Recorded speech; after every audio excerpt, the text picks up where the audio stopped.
Need to transfer your Gmail contacts to a new account? Here's the quickest way to do it. First, close the Gmail app and open a web browser. Head straight to contacts.google.com.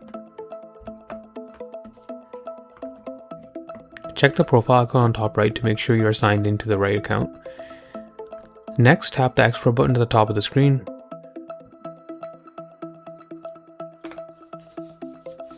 Click export and your entire contacts list will instantly download to your phone. Now let's move them over. Tap your profile icon on top right again and switch to your new Gmail account.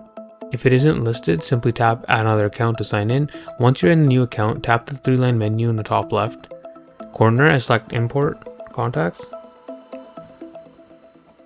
Tap select file, open your media picker and choose the contact file you just downloaded. Finally hit import into the bottom right corner.